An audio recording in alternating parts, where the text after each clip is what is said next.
살아계신 하나님, 우리의 영광을 받으시는 하나님 앞에 우리 영광의 박수 올려드리겠습니다.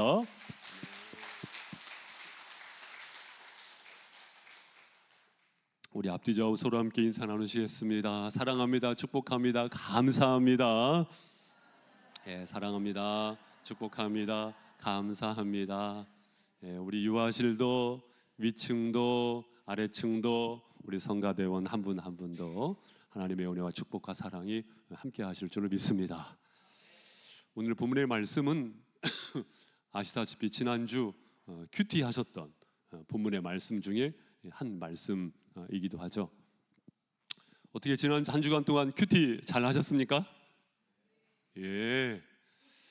자, 지난 한 주간 동안 큐티 하루도 빠지지 않고 했다 이렇게 하시는 분은 자, 손을 내리시기 바랍니다.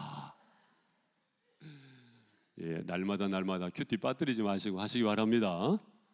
여러분, 육신의 양식도 오늘은 밥 먹지 말고 내일부터 먹어야지 그러신 분 없잖아요.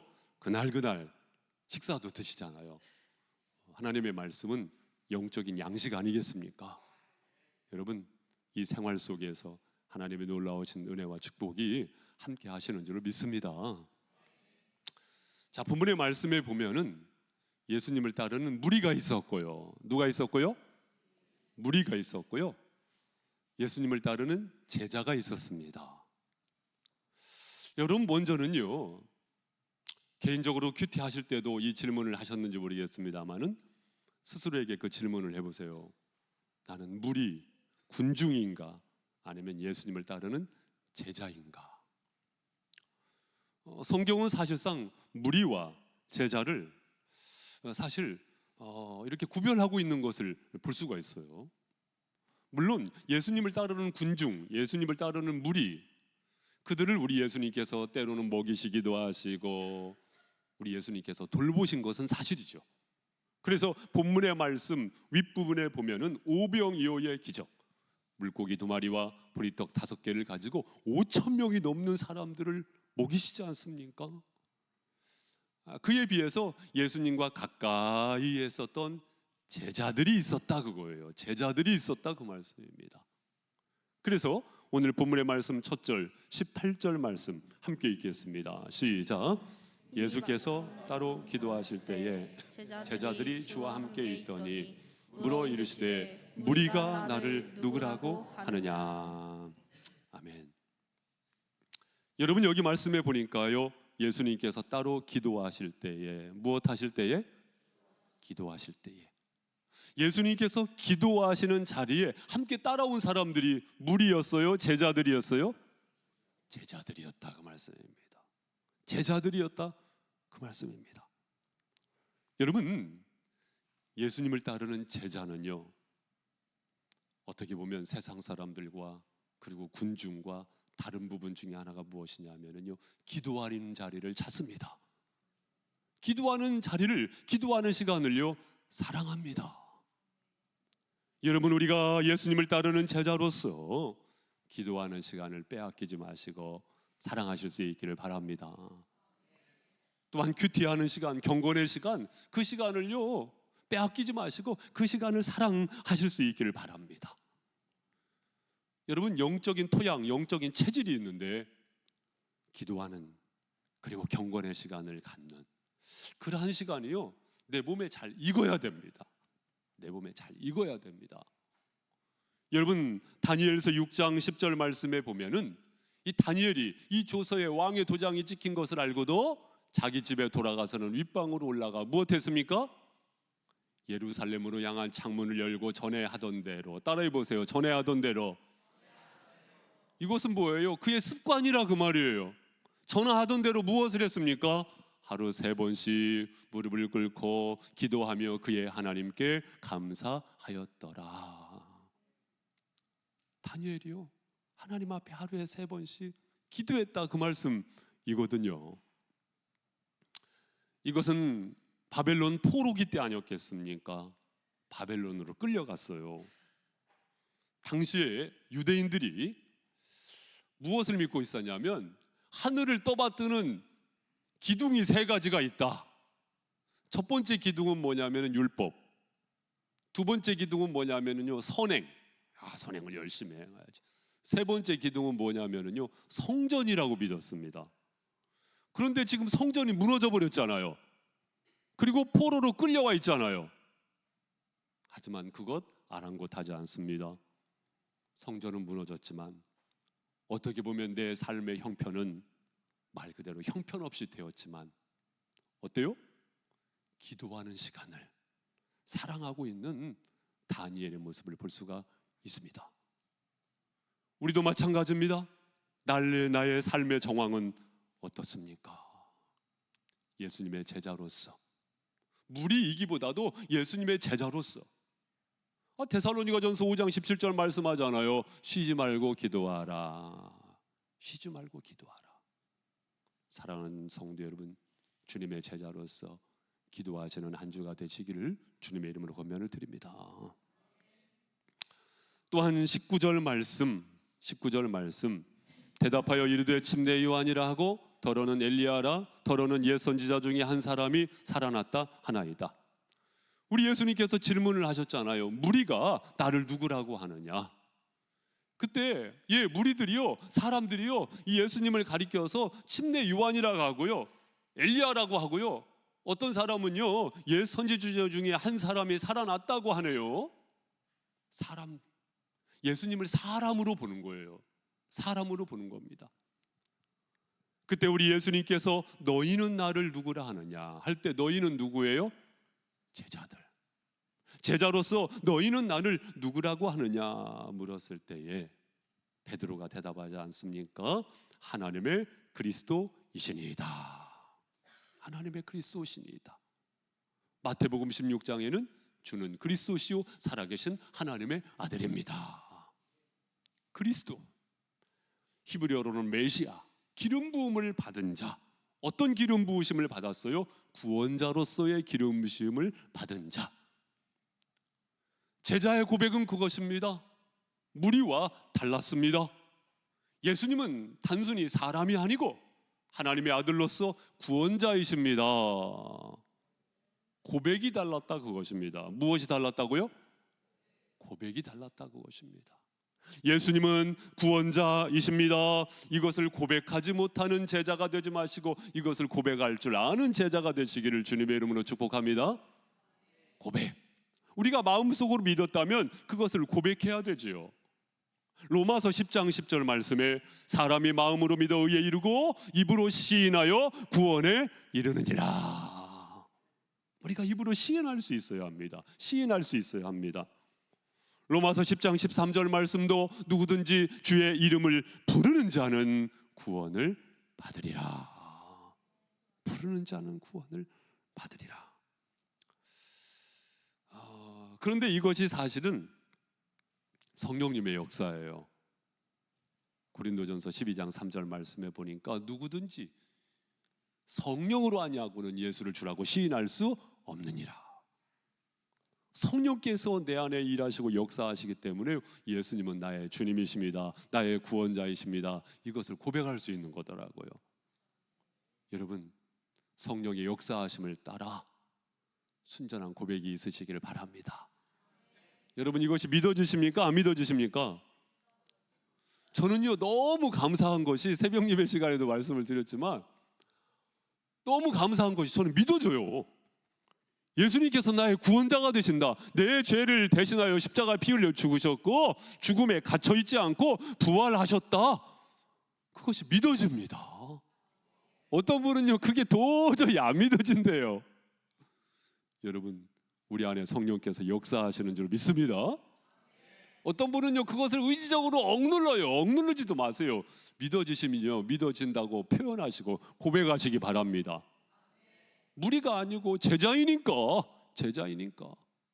이것을 고백할 수 있는 우리 모두가 되어야겠습니다. 또한 그 다음 말씀은 아주 유명한 말씀이지요. 우리 예수님께서 십자가에 피 흘려 죽으시고 고난 받으시고 부활하실 것에 대한 말씀을 하셨을 때 제자들은 좀 어리둥절했을 겁니다. 그때 그 유명한 제자로서의 초청, 여러분 그거 아세요? 누구나 제자가 될 수 있어요. 그러나 아무나 제자가 될 수는 없습니다. 제자도로의 콜링, 그것이 무엇입니까? 23절, 24절 우리 성도님들 읽어보세요. 시작. 또 무리에게 이르시되 아무든지 나를 따라오려거든 자기를 부인하고 날마다 제 십자가를 지고 나를 따를 것이니라. 누구든지 제 목숨을 구원하고자 하면 잃을 것이요 누구든지 나를 위하여 제 목숨을 잃으면 구원하리라. 아멘. 무리에게 이르시되, 누구에게 이르시되? 무리에게 이르시되. 누구나 제자가 될 수 있어요. 그러나 아무나 될 수 있는 건 아닌데, 바로 제자도로서의 초청. 첫 번째는 뭐예요? 아무든지 나를 따라오려거든 자기를 부인하고. 그렇죠. 제자도는 어떤 길입니까? 자기를 부인하는 길이죠. 두 번째는 무엇입니까? 자기 십자가를 지고. 세 번째로는요, 목숨을 버리는 겁니다.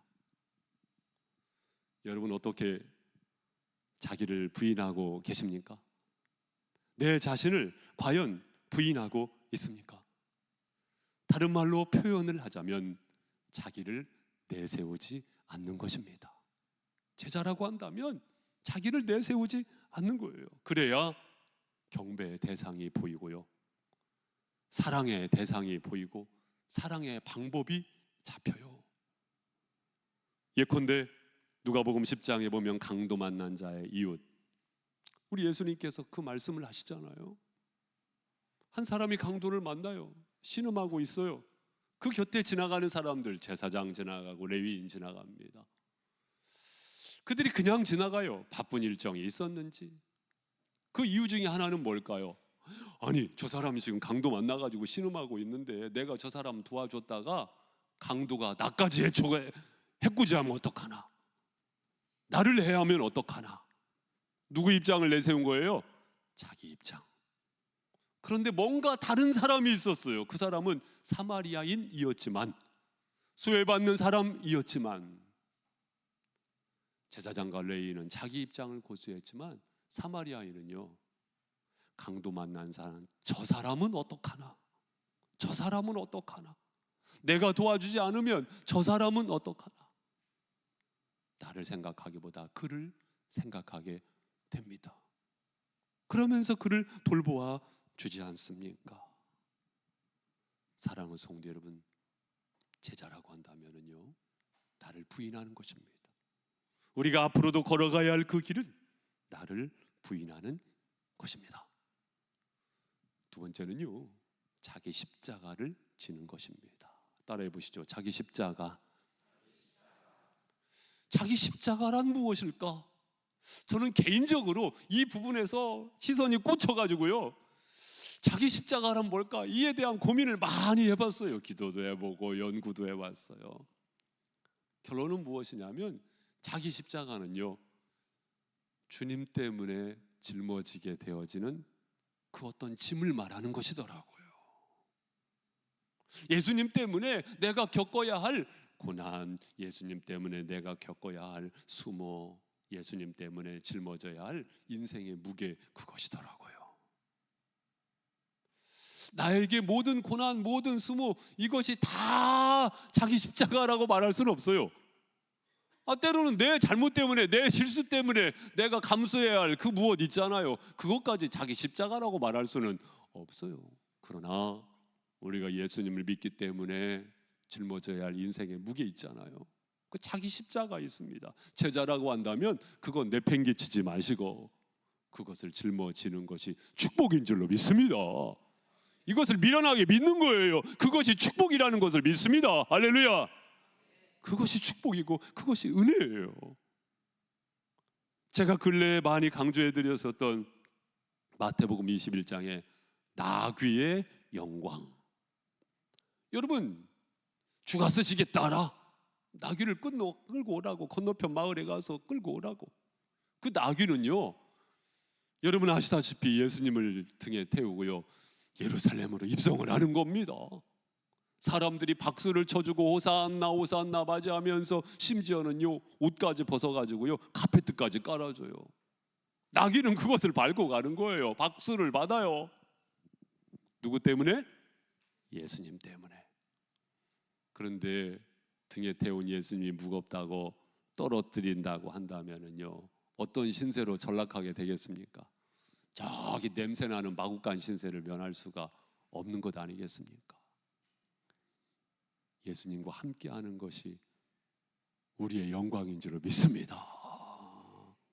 제자라고 한다면은 주님께서 짊어지게 하신 십자가, 그 짐, 그것을 외면하는 것이 아니고 그것을 짊어지는 것이 큰 축복이라는 것을 믿고 이 제자 도를 우리가 함께 걸어가기를 소망합니다.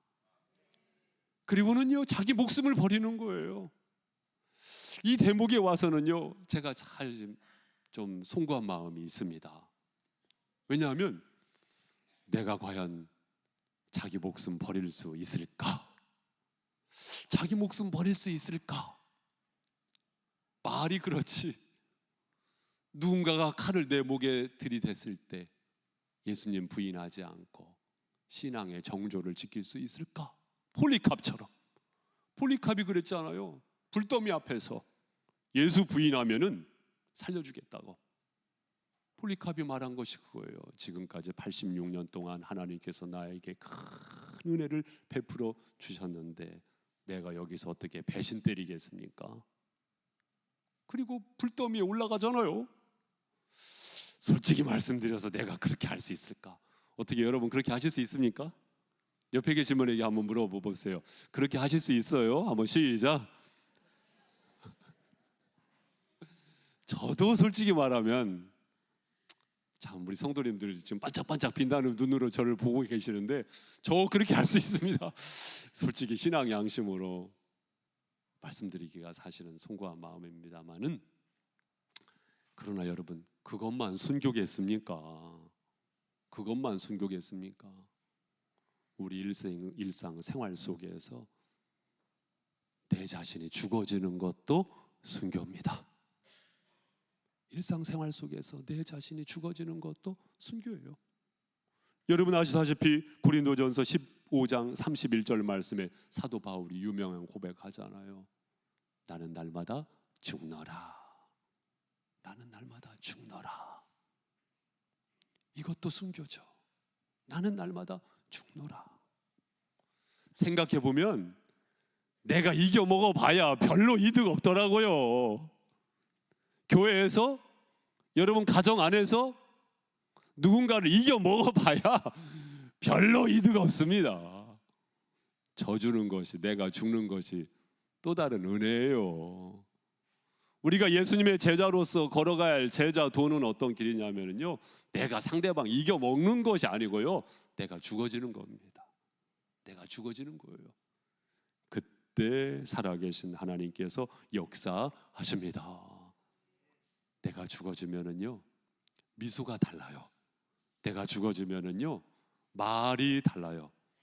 내가 죽어지면은요 순간순간마다 선택이 달라요. 이번 한 주간의 삶이 어떤 삶이 되기를 소망하십니까? 이 제자도의 길을 외면하지 않고 그 제자도의 길을 선택했으니 그 길을 은혜로 감사로 걸어가시기를 주님의 이름으로 축복합니다. 그리고 그 다음 말씀 26절 말씀에 보니까 누구든지 나와 내 말을 부끄러워하면 인자도 자기와 아버지와 거룩한 천사들의 영광으로 올 때에 그 사람을 부끄러워하리라.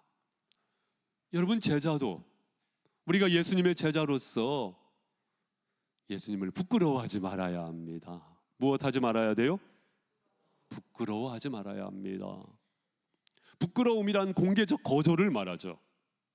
많은 사람들이 볼 때, 어떤 사람이 볼 때 예수님을 부끄러워하는가, 부끄러워하지 않는가? 부끄러워하지 않는 것입니다. 부끄러워하지 않는 거예요. 이것은 소소한 일상 속에서 충분히 있을 수 있는 사례들 아니겠습니까? 신앙생활은 교회 안에서만 있는 것이 아니고 일상생활에 실제로 그 면모가 드러나는 것이니까. 가령 장례식장에 갔다. 저는 삶의 신조 중에 하나가 뭐냐면요, 잔치집은 안 가도 장례식장은 간다, 그거거든요.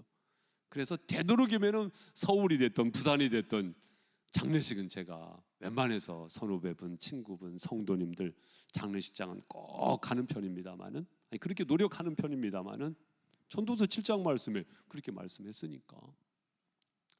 여러분이 실제로 장례식장에 갔는데 모두 다 절을 한다. 근데 여러분 거기에서 꼿꼿이 기도하실 수 있습니까? 물론 그렇게 하시고 계시겠죠. 절을 한다는 것은 죽은 자에게 절을 하는 것이고, 기도한다는 것은 생명의 주관자가 되시는 주님 앞에 기도하는 것이니까. 사랑하는 성도 여러분, 한 사례를 들었습니다마는 우리는 일상생활 속에서 믿음의 사람으로서 표식이 있어야 돼요. 표식이 있어야 돼요. 세상 사람과 똑같은 믿음의 삶을 산다고 한다면 과연 온전한 제자라고 말할 수 있겠습니까? 사랑하는 성도 여러분, 예수님을 믿는 것 자랑스럽게 여기시기를 주님의 이름으로 축복합니다. 또한 이제 27절 말씀에 보면, 내가 참으로 너희에게 이르노니 여기 서 있는 사람 중에 죽기 전에 하나님의 나라를 볼 자들도 있느니라. 하나님의 나라를 볼 자들도 있느니라. 여기에서 말하는 하나님의 나라, 바실레이아는요 장차 도래하게 되어질 하나님의 나라. 바실레이아를 염두하고 말씀하신 것은 아니라고 봐요. 바실레이아를 앞두고 일상의 생활 속에서 경험할 수 있게 되어지는 킹덤 오브 갓, 하나님의 다스리심과 하나님의 통치하심. 그 다음에 변화산의 기적이 있잖아요. 거기에서도 제자들이 황홀경을 경험하게 되잖아요. 이처럼 부분적으로 하나님의 다스리심과 하나님의 통치하심을 경험할 수 있어요. 바울과 실라가 그랬잖아요. 빌립보 감옥에 갇혀 있지만 갇혀 있다는 것 때문에 힘들어하기보다는 그곳에서도 함께 하시는 하나님, 그곳에서도 나를 주관하시고 다스리시는 하나님을 믿고 찬송하고 기도했을 때 놀라운 역사가 나타나지 않습니까? 이처럼 우리의 소소한 일상 속에서 하나님의 다스리심과 통치하심을 믿고 이 땅의 천국을 경험하시기를 주님의 이름으로 축복합니다. 이 제자의 삶을 주님께서는 말씀하고 있는 것이죠. 그러면 문제가 문제되지 않습니다. 문제가 문제되지 않습니다. 문제를 주관하시는 하나님과 함께 하시면서 그 하나님의 다스리심 속에 모든 것을 돌파해 나가시기를 주님의 이름으로 축복합니다. 돌파할지어다! 돌파할지어다! 할렐루야! 그리고 그 다음 말씀은 무엇입니까? 변화산에서 28절, 이 말씀을 하신 후 8일쯤 되어 예수께서 베드로와 요한과 야고보를 데리고 기도하시러 산에 올라가사. 여러분, 무리이기보다 제자는요 예수님과 함께 가까이 했습니다. 우리도 예수님의 제자로서 멀찌감치 따라가지 마시고 예수님과 가까이 하시는 동행이 되시기를 주님의 이름으로 축복합니다. 그때에 우리 예수님께서 기도하실 때에 어떻습니까? 29절에 보니까 용모가 변화되고 그 옷이 휘어져 광채가 나더라. 예수님에게요 광채가 났습니다. 우리가 예수님과 가까이 하다 보면은요 우리에게도 이 광채가 날까요, 안 날까요? 우리에게도 광채가 날까요, 안 날까요? 이거 보세요. 광채가 납니까, 안 납니까? 더 광채가 좀 나야 되는데 조금 죄송한 마음도 있지만, 여러분 모세가 그랬잖아요. 스데반 집사님이 그랬잖아요. 여러분 아시다시피 스데반 집사님께서 공회 앞에서 예수님에게 집중했을 때요 천사의 얼굴과 같더라. 여러분 명품 화장품 바른다고 그 광채가 나겠습니까? 우리가 예수님을 가까이서 예수님을 따르는 제자로서 믿음의 삶을 살게 되어지면은요, 여러분 그거 아세요? 영혼의 빛깔이라는 것이 있어요. 영혼의 빛깔이라는 것이 있습니다. 어떤 분은 고급 화장품을 발라도요 그 얼굴이 추한 경우가 있어요. 그 속이 은큼하기 때문이거든요. 권사님 두고 하는 말씀 아닙니다. 그러나 우리가 예수님을 가까이 하다 보면 예수님의 마음이 나의 인격이 되어지고 예수님의 꿈과 비전이 나의 비전이 되어지게 되면서 광채가 나죠. 저는 우리 성도님들의 얼굴에서 그 광채가 있기를 주님의 이름으로 축복합니다. 제자는 뭔가 다른 거예요. 삶의 모습도 다르고요. 심지어는 영혼의 그릇이잖아요. 영혼의 그릇도요 점점점 더 달라지는 것이니 사랑하는 성도 여러분, 제자의 길에 대하여 부끄럽게 여기지 마시고 자랑스럽고 당당하게 여기시기를 주님의 이름을 축복합니다. 그래서 예수님께서 모세와 엘리야와 대화를 하시잖아요. 모세는요 율법의 상징적인 인물이에요. 엘리야는요 선지자 가운데 상징적인 인물입니다. 선지자 중에 선지자죠. 우리 예수님께서는 율법의 완성자로 오신 줄로 믿습니다. 선지자의 완성자로 오신 줄로 믿습니다. 그 예수님의 모습을 오늘 말씀은 우리에게 보여주는데 또 다른 문제는 뭐냐면 이 베드로가요 그 앞에서도요 꾸벅꾸벅 졸고 있어요. 꾸벅꾸벅 졸고 있어요. 저는 이 베드로가 그렇게 사랑스러운 거예요. 참 인간다운 면모가 또 드러나는 겁니다. 겟세마네 동산에서도 졸잖아요. 참 한편으로 보면 이해도 됩니다. 여러분 이 시간 설교를 들으시면서요 혹시 졸음이 오시는 분은요 그것도 또 다른 은혜입니다. 제가 결코 설교할 때 졸으시는 분 깨지 않잖아요. 여러분 피곤하시면요 그냥 조금 자세요. 좀 주무시기도 하세요. 그것도 하나님 은혜입니다. 그런데 계속 주무시지는 마시고 베드로처럼 깨세요. 그리고 중요한 고백하지 않습니까? 내가 초막 셋을 짓겠습니다. 하나는 주님을 위해서, 하나는 모세를 위하여, 하나는 엘리야를 위하여 짓겠습니다. 그러나 예수님께서 그것을 허락하지는 않으시죠. 왜냐하면 거기 눌러 있어야 할 것이 아니고 제자라고 한다면 세상으로 나가야 하니까. 너희는 세상의 빛이라 말씀하셨잖아요. 교회의 빛이라고 말씀하시기보다 세상의 빛이라고 말씀하지 않으셨습니까? 변화산의 빛이라고 말씀하시기보다 결코 멈출 수 없는 세상으로 나아가서 빛을 밝혀라. 할렐루야. 그런 의미 속에서 초막 지으라고 말씀하지 않으신 것이죠. 그리고 아주 중요한 말씀이 있습니다. 35절 구름 속에서 소리가 나서 이르되 이는 나의 아들 곧 택함을 받은 자니 너희는 그의 말을 들으라 하고. 언제나 성경에 구름은요 하나님의 임재를 상징하는 것이거든요. 하나님의 음성이 무엇이었습니까? 나의 아들 곧 택함을 받은 자니 너희는 그의 말을 들으라. 우리는 예수님의 제자로서 그의 말을 들어야 할 줄로 믿습니다. 우리 예수님께서 어떤 말씀을 하셨습니까? 예수님께서 말씀하신 가장 농도 짙은 말씀은 뭐예요? 구원자로 이 땅에 오셨다는 것입니다. 요한복음 10장 10절 말씀에 도둑이 오는 것은 도둑질하고 죽이고 멸망시키려는 것뿐이요 내가 온 것은 양으로 생명을 얻게 하고 더 풍성히 얻게 하려 하심이라. 구원자로 이 땅에 예수님께서 오신 것입니다. 구원자로 이 땅에 오신 것입니다. 사랑하는 성도 여러분, 이를 위하여 우리 예수님께서 자기 목숨을 내어 주셨잖아요. 주는 것이 받는 것보다 더 복된 것이다. 그렇습니다, 여러분. 우리 예수님께서 생명 주시기 위하여 우리 예수님께서 구원자로 이 땅에 오셨으니 바로 그 예수 그리스도를 온전히 따르는 우리 모두가 되어야 하겠습니다. 그래서 마지막 절이죠. 36절 함께 읽겠습니다. 시작.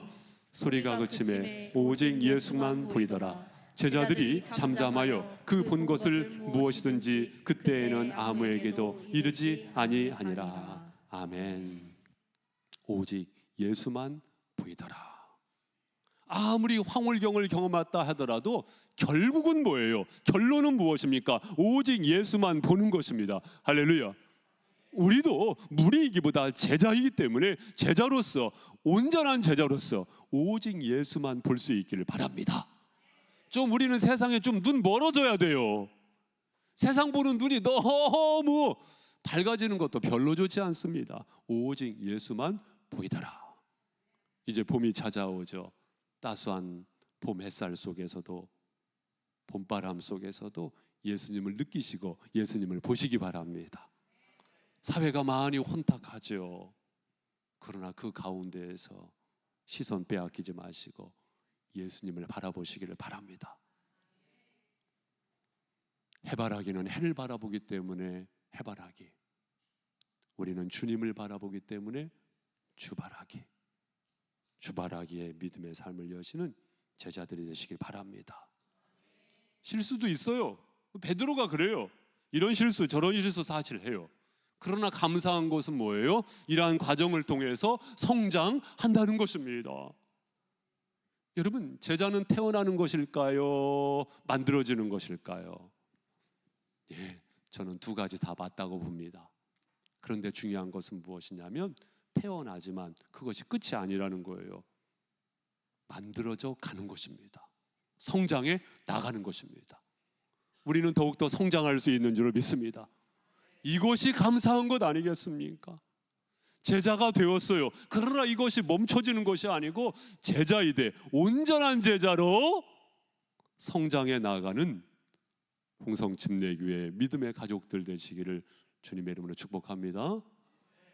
사랑하는 성도 여러분, 오늘 오후에 우리 교수님으로부터 특강 들으시겠습니다마는 페닉 선교사님께서 한국 땅에 오실 때 고백이 무엇이었냐면 찌그러진 깡통에도 생수를 담아서 숨이 헐떡거리는 자를 살릴 수 있다는 거예요. 본인께서 찌그러진 깡통, 솔직한 신앙 양심의 고백이잖아요. 찌그러진 깡통. 그러나 이 찌그러진 깡통도 쓰시고자 부르신 것에 하여 감사하고 있는 페닉 선교사님의 고백 아니겠습니까? 우리의 솔직한 고백, 최윤종 목사의 솔직한 고백, 우리의 솔직한 고백은 뭐예요? 찌그러진 깡통이지만 생명을 구원하시는 하나님의 은혜의 복음이 나를 통해서 전해질 수 있다면 이 헌신이 없는 제자가 되지 마시고 이 헌신이 있는 그리스도의 제자로서 믿음의 삶을 여시길 바랍니다. 제자입니까? 후안 카를로스 오르티지 목사님은 그 책을 쓰셨는데 그 책에서 구분하고 있더라고요. 제자는 제자인데 누구의 제자냐? 예수의 제자라는 것입니다. 종은 종인데 누구의 종이냐? 예수의 종이라는 것입니다. 우리 모두가 예수의 종으로서 더욱더 성장해 나가는 믿음의 길을 걸어가시기를 주님의 이름으로 축복합니다. 기도하시겠습니다. 우리 이 시간 기도하실 때에